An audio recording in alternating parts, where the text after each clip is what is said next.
What's up, my friends? It's been a minute since I did one of these, but I figured now is a good time with a bunch of news coming out. And we're going to start with what happened today on the 10th, if you're watching this in the future. Ghost of Yotei was shown today, a good 20-minute or so length video on its gameplay systems, its changes, and oh man, I am so friggin' hyped for this now. And I'm going to start right off the bat and talk about my most exciting thing. And that is that this has an actual Samurai Champloo mode. Man, if you haven't seen Samurai Champloo, you're missing out. Go find it, go watch it, and you'll know why this is so good. It has some of the best beats on top of, a samurai story I've ever seen. It's so good. It's such a unique blend. It's one of my favorites, and I've seen it a couple of times. And you know what? I might just go watch it again now that I know this is coming. That is so cool. And there's also two other modes, the returning Kurosawa mode and the Miike mode. If you don't know Miike, he is a more visceral director. And so in this, it's going to be bringing more mud and more blood and a closer camera to give you a more visceral feel. And to be honest, that might actually be how I play this game. That sounds super awesome for having a very gritty experience the first time through. So I'm likely going to do a couple playthroughs of this game in the different modes. They also showed off things like the different weapons from Odachi's, Kusarigama's, your dual katanas, obviously your normal katana, and spear, and some ranged weapons like rifles and bow and arrows.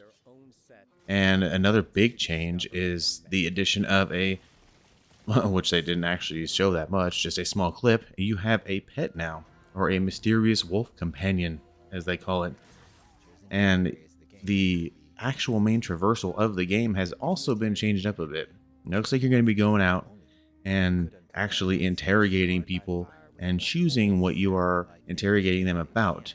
Therefore, really pushing you in a direction that you want to go. Whether that's talking about one thing that leads to more battles, another that leads to, a secretive clan where you have to use more stealth and more brains to avoid encounters, and a third option that is shown in the video, but they didn't really do a dive into.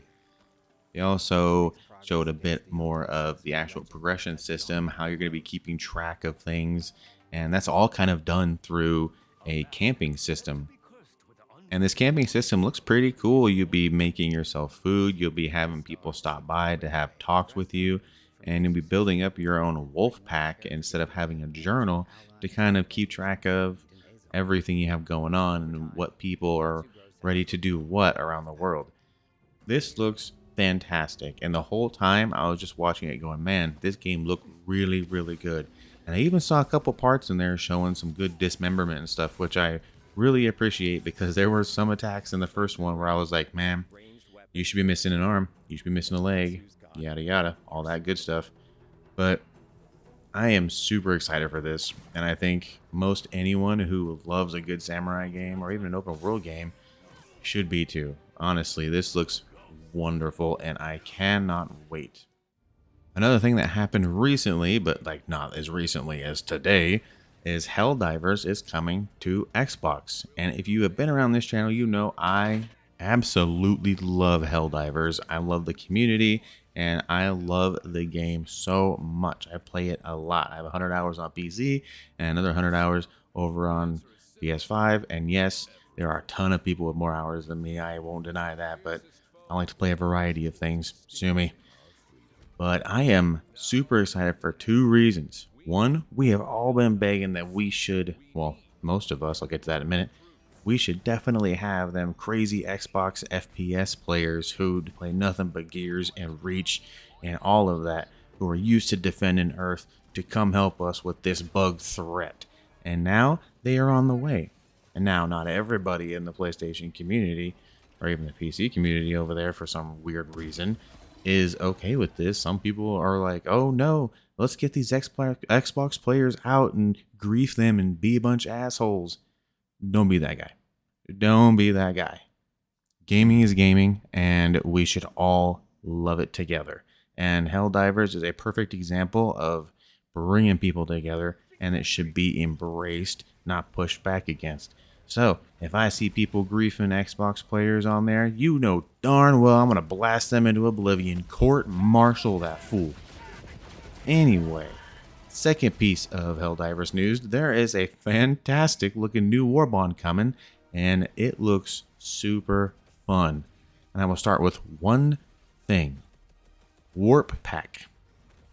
That is all I needed to know. That is all I needed to hear. That sounds awesome. But there comes a ton of other awesome stuff. A deployable laser cannon, which, oh, thank goodness, I've been wanting one of those for so long. Electric grenades, some big ass guns that you can eviscerate your enemies and yourself with, and some truly sick looking armor that I cannot wait to rock. That is coming on the 17th, so get your wallet or your super credits ready. Get on that trivials, get to farming, because we got to get this Warbond. It's gonna be wonderful. And lastly, I only got one more thing to talk about, and that would be that a very unexpected announcement of Cyberpunk 2077 coming to PlayStation Plus. Excuse me? That's the kind of move Sony needs to make to actually keep up with Game Pass. That is a quality title right there. Quality given out. Well, not exactly given out. You be paying for this. I hate it when people say Game Pass games are free and that whole PlayStation player is to the same standard. It ain't free, but you know what? It's a damn good way to play Cyberpunk 2077. This is another one of my favorite games. I have played like 400 hours of this game, man.